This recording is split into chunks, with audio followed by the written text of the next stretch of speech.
Like stealing candy from Coventry. Welcome back to Pros and Cons, where we analyse another crazy game under Erik Ten Hag, from ecstasy to embarrassment to a toenail away from utter being fucked to ecstasy again. This game had absolutely everything from a neutral point of view, but it was agonising for a United fan. And yet again, this team shows why they are completely incapable of holding a lead for the millionth time this season. To walk away from that game and get, to the final after what happened is an embarrassment on the whole team. And for us as fans to even try and celebrate it is absolutely awkward. In most cases, you would turn around after a game and you would say a win is a win, but something just does not feel right about this whatsoever. Anyway, let's discuss the important parts of the game, the worrying, consistent issues for Manchester United, and maybe I can pull some positives out my ass. I don't know. Let's just see what happens towards the end, shall we? You guys know the script already with this one. We're going to start it off with the negatives, yeah? Let's do it. 10 ways to describe United in the same way. Lacking mental fortitude, struggling with resilience, fragile mindset, incapable of overcoming challenges, mentally vulnerable, easily discouraged, lacking in mental toughness, prone to negativity, unable to handle pressure, suffering from a defeatist attitude. Does that sound familiar? This season alone, right? Get ready for this, people. Pop your eyeballs open and look at this. Twice we went up against Galatasaray and lost. Yeah, that was in the first game, I think, at Old Trafford. We went 2-0 up against Copenhagen. Remember that in the first half? I think Rashford got sent off and we lost. Twice again against Galatasaray and drew 3-3. That was away.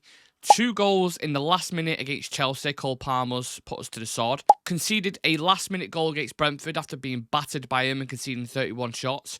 3 goals to Coventry in 20 minutes. This is a repetitive behaviour. This team is notorious for bottling it. They are notorious for not giving a single shit. And they're lucky we won the penalty shootout, because that would have been absolute career suicide for the manager and for a lot of the players who should have been gone anyway. I don't understand how you can control the game for 75 minutes and allow that to happen with, all due respect, a mid-table championship team. And no one really knows the deep-rooted reason why it keeps happening. People can speculate on certain things, because say the mentality is weak. But I think it's a case of both. It's coaching, it's methods, it's players. And, I don't know what it is, because there are experienced players on that pitch. You got Casemiro's, your Maguire's, even Rashford's to a certain... And it happens all the time. It's very, very worrying. Please, please, please, please, please drop Marcus Rashford for the love of God. The worst player on the pitch by far, dribbles into defenders, loses it, blind alleys. I mean, am I saying anything you haven't heard before? He tried creative passes yesterday that never came off. There was one that was, you'll all know the exact one that I'm on about, where he cuts in, tries to do a curved pass over the top into Bruno or whoever it was, and it just goes out for a goal kick. His link-up play is terrible. He never, ever finds the striker. The manager keeps persisting with him because he thinks randomly he's going to find his form from last season when the season's nearly over this season. He went off injured in a Bukayo Saka style. People speculating there. I'm not too sure about that. I think he actually is injured. But, I mean, if I'm Southgate now, I'm looking at Rashford and I'm like, he's probably third priority on that left-hand side. He'll still go anyway. But I'd rather take Anthony Gordon. I'd rather play Foden there. I'd rather play even Cole Palmer there. Like, he's been so bad. So bad. And this sounds really bad. I would never, ever want a player to get injured. But now he is injured. I think Ahmad and Garnacho deserve a chance. Put Garnacho back over to the left-hand side. Start Ahmad on the right. And let's see what we can cook. Players off the bench, not good enough. You know what? I was watching the Chelsea and City game on Saturday. When Jack Grealish came off, because I think he picked up a bit of an injury, he was unhappy with Casado or whatever it was. They brought on Doku, completely changed the game. Elite dribbler. Anthony comes on, does nothing, and then does some cocky celebration after the penalties when he's done nothing all season. Eriksen for their third goal, oh my God. He should be playing for OAPFC. Sir Jim Ratcliffe did more running in that London Marathon, and he's probably quicker than Eriksen. Injuries contribute a lot. I get it. We had 5 academy prospects on the bench yesterday. So injuries play a part, don't get it twisted. But we still had talented players on there. There's the majority of the bench, Coventry would have taken in a heartbeat and they'd probably be starting for him. The actual in-game subs, a lot of people questioning him. Now, there is 2 sides to this story. 3-0 up, you can kind of understand the thought process from the manager to look at it and be like, you know what? These lads should get it over the line. There's 20 minutes left. I'm sure I'll be okay if I bring on an experienced Eriksen, a hard-working Anthony, and we'll be absolutely fine. He definitely was thinking we're going to concede 3 goals if this happens. Otherwise, obviously, we wouldn't have done it.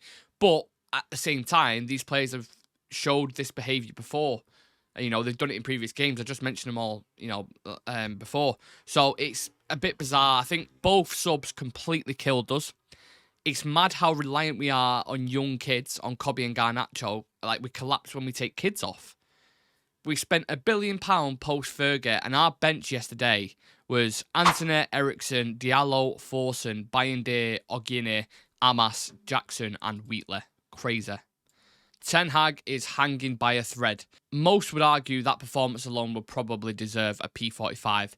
It's really, really hard for me to see past these performances. I like Erik Ten Hag, genuinely. I really, really do like him. And I think maybe if he gets an opportunity under Ineos, he may do okay. But it's hard. I can't see past the way we're performing, the way the players are reacting, some of the in-game subs, in-game decisions. I don't know. It's conflicting, and I'm sure you guys feel the same. Like, is it players again, or is it coaching methods? He has been, extremely unlucky. Does he deserve a chance?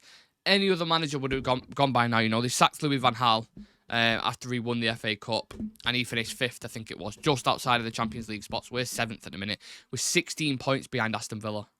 I know we've got 2 games in hand, but it's not even guaranteed that we're going to win those games in hand. 16 points behind Villa, and we're probably going to lose the FA Cup final to Man City. So that should tell you everything you need to know. Okay, let's discuss the positives then, because I do, despite, conceding 3 goals to Coventry, I do think there were some decent things to talk about. Colossal performance from Harry Maguire, and I'm going to give you some of his stats now. 100% tackles won, 100% ground duels won, 88 pass accuracy, 5 out of 8 aerial duels won, 91 passes complete, 3 shots, and 1 goal. From the most abused player to the most appreciated player. A real example to young players. Without him, again, we would have been fucked. It was the only fit centre-back, and I can't even use the word fit, because he played a full 120 minutes injured, basically. He had hardly trained. He'd hardly done any tactical work. He mentioned that in the post-match kind of interview. So, you know what? Sometimes you just got to sit back and fair play, Maguire. Fair play. Casemiro as a centre-back. Now, a lot of people question whether the pairing of Casemiro and Maguire, including myself, in the pre-match build-up with Sam and Shreyas, discussing, are we going to get exposed at the back due to the lack of pace? If we start playing a higher line and trying to assert our dominance in their half, will they hit us on transition? However, I thought the first 45 minutes was probably the most controlled we've looked in a long, long time. And Casemiro, in my opinion, impressed as that kind of auxiliary centre-half, both on and off the ball. He showed his experience. And I remember him when he played last time. I think it may have been Bournemouth last season. He looked good. He looked decent. He was like a quarterback. He played one pass for, it was probably Rashford, I think it was. The pass, it was unbelievable. Scholes-esque in behind, and just, obviously, Rashford messed up the chance. On the ball was great. That doesn't mean to say he was perfect. In the second half, he misjudged his timing a little bit at times. There was space where I think when Coventry scored the first, which he should have been covering behind Aaron Maguire, and then that was kind of the spark to Coventry's comeback then. But apart from that, I think he was, and it's hard to say that because that is a big issue. I thought he probably looked better though at centre back than he did in midfield. Let me know what you guys think.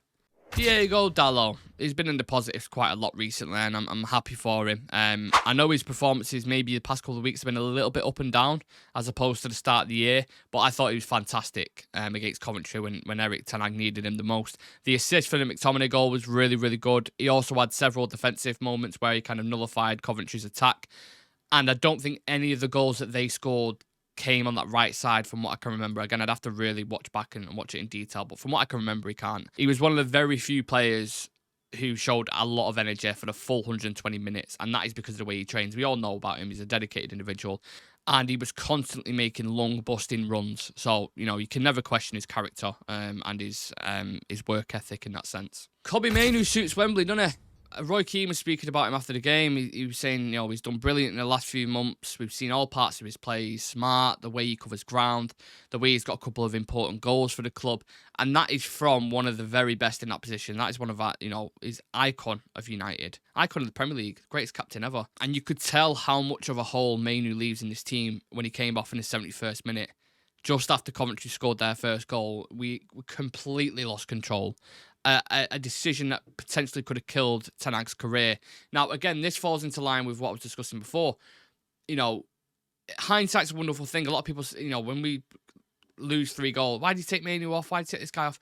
People don't know if these guys are injured or if they're lacking certain sharpness or fitness. You don't know what's going on behind closed doors. It's maybe trying to protect him, because when you look at the game that we've got on Wednesday, I mean, I'll get into that in a moment. You know, who's going to be fit and available? No one knows. So I get what people are saying, but yeah, regardless of whichever way, angle, perspective you look at, Kobe Mainoo is a seriously important player to us, and we need to build the midfield around him. So what do we have for the conclusion then? Lucky to get to the final, first and foremost.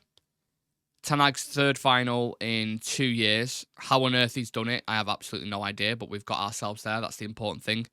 We're going to have to put in the performance of the season to beat City. Redemption on my mind, like Drake would say, but outclassed is probably what we'll get. And if we lose twice to our Manchester rivals in the same competition for the 2nd consecutive year, that would be such a big blow. Like I said, with Rashford going off injured, McTominay was hobbling off as well. Maguire played 120 minutes injured. I have no idea what team sheet is going to be put out on Wednesday. Genuinely, we could get beat off Sheffield. Honestly, 16 points behind Villa with 2 games in hand. We'll have to start looking towards Europa League and hoping at this point. Obviously, if you win the FA Cup, I think you get a spot in the Europa League, if I'm not mistaken. And then it's either 5th or 6th place. So, obviously, financial reasons, United really need that. And it still attracts certain players, whatever people may want to say. So, this is where we're at in a minute. It's all crumbling down. Somehow, we scraped our way through past Coventry. They deserve to win. We ruined a fairy tale of a story in the FA Cup. You know, offside by a toenail. It could have very, very, very easily gone the other way. But here we are in another final. And you just got to say, you know, we're there now. You might as well go and win it. You know, if you're going to put in a performance like that against Coventry, win the fans' trust back with a great performance against City and go and beat them and stop them from doing the double. Because we didn't stop them from doing the treble last year. You've got another shot at it now. No excuses. Let's see what you can do. Please do let me know your thoughts on the game, people. What do you think? Individuals, collective. What do you think about the final? What do you think about the rest of the season? Anything that's on your mind, like a journal, write in the comments and we shall reply back. I'm interested to see your thoughts and opinions. So yeah, thank you again for tuning in. Do leave a like on the video for us if you can, and subscribe to the channel if you're new, and we'll see you guys in the next one. Peace.